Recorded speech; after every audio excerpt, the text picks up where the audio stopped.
السلام علیکم دوستو، امید ہے آپ خیریت سے ہوں گے۔ ایک دوست کے ساتھ مویشی منڈی جانا ہوا۔ انہیں قربانی کے لیے ایک بکرا خریدنا تھا۔ منڈی میں طرح طرح کے بہت خوبصورت اور موٹے تازے جانور موجود تھے۔ عید قربان کے آتے ہی مویشی منڈی سج جاتی ہے، بلکہ بیوپاری حضرات گلی محلے میں بھی مویشی لے کر پہنچ جاتے ہیں۔ ہر محلے کی کھلی جگہ پر ایک چھوٹی سی مویشی منڈی سج جاتی ہے، جس میں چھوٹے جانور خصوصاً دمبا، بکرا وغیرہ بکثرت پائے جاتے ہیں۔ ہر سو ایک عجیب سی چہل پہل ہوتی ہے، کہیں خوبصورت جانور، کہیں تازہ چارہ کترنے کی مشین، بھوسا، ونڈا، کھل اور چوکر وغیرہ دستیاب ہوتے ہیں، تو کہیں جانوروں کو سجانے کے لیے خوبصورت رسیاں، گانے، گھنگرو، چھن چھن کرتے کڑے اور دیگر آرائش و زیبائش کی چیزیں دکانوں پر سجی نظر آتی ہیں۔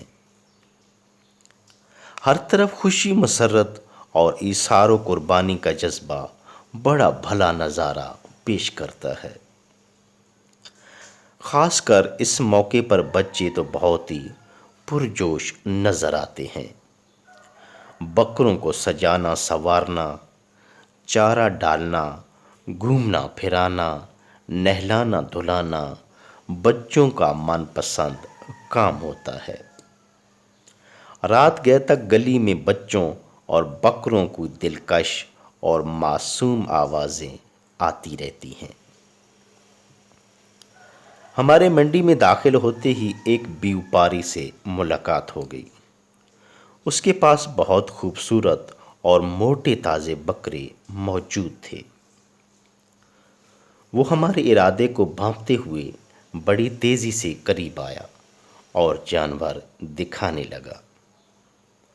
وہ جو بھی جانور دکھاتا اس کی بے حد تعریف کرتا، اور خاص طور پر ایک بات پر وہ بار بار بہت زور دیتا کہ میرے جانور بالکل بے عیب ہیں، ان میں کوئی ایسی کمی نہیں کہ جس کی وجہ سے یہ قربانی کے معیار پر پورے نہ اتریں۔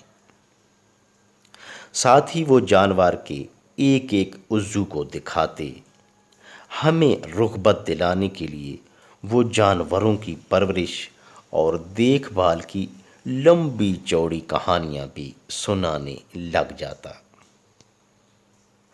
پھر ہم آگے بڑھے، حتیٰ کہ جتنے بیوپاری تھے تقریباً وہ جانور فروخت کرنے کی کم و بیش ایسے ہی دل لبھانے والی تراکیب اور ترغیبات پیش کرتے۔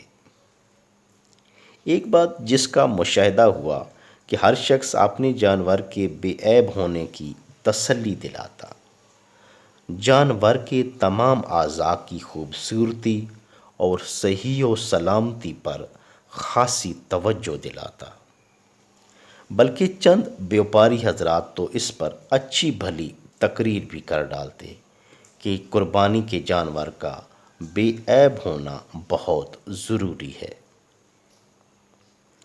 اس میں کوئی شک نہیں کہ قربانی کی شرائط میں جانور کا بے عیب ہونا بہت ضروری ہے۔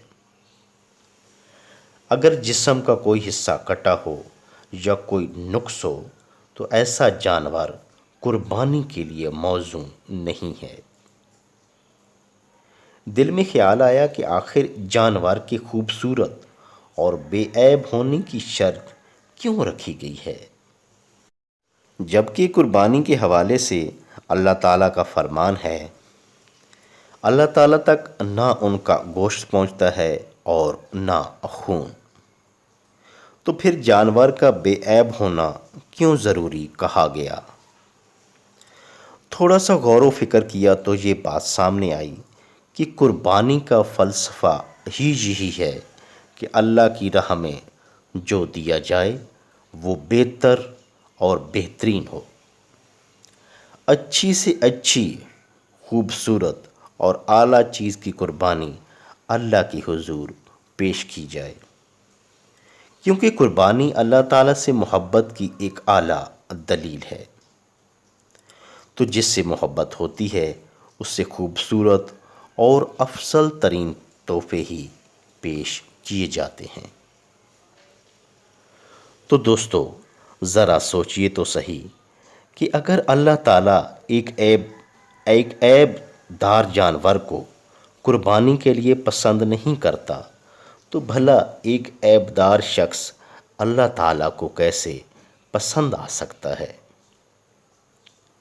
یہاں انسان کے عیب سے مراد کوئی جسمانی عیب نہیں، بلکہ کردار، سیرت اور نیت و ارادے کی بات ہو رہی ہے۔ ایک بد چلن، بد اخلاق اور بد کردار شخص کیسے اللہ کا پسندیدہ ہو سکتا ہے، جس کے ظاہر و باطن میں تضاد ہو؟ انسان کی نیت میں فتور نہیں ہونا چاہیے، کیونکہ اللہ تعالیٰ نیتوں سے واقف ہے اور اس تک قربانی کا گوشت اور خون نہیں پہنچتا، بلکہ انسان کی پرہیزگاری پہنچتی ہے، انسان کا تقوی پہنچتا ہے، نیکی پہنچتی ہے، نیک اعمال پہنچتے ہیں۔ تو یہ بات کتنی عجیب ہے کہ عیب دار لوگ قربانی کے لیے بے عیب جانور ڈھونڈتے ہیں۔ تو دوستو، اپنے کردار، اخلاق، نیت، ارادے، گفتگو اور اپنی پوری شخصیت کو درست کر لیجئے، اپنے آپ کو ان عیوب سے پاک کر لیجئے۔ خوبصورت اور بے عیب جانور ایک اعلیٰ شخصیت کو ہی زیب دیتے ہیں۔ قربانی کرنے والا اعلیٰ کردار شخص اور خوبصورت بے عیب جانور قربانی کی قبولیت کے لیے بے حد ضروری ہیں۔ اللہ تعالیٰ ہماری قربانیوں کو اپنی بارگاہ میں قبول فرمائے۔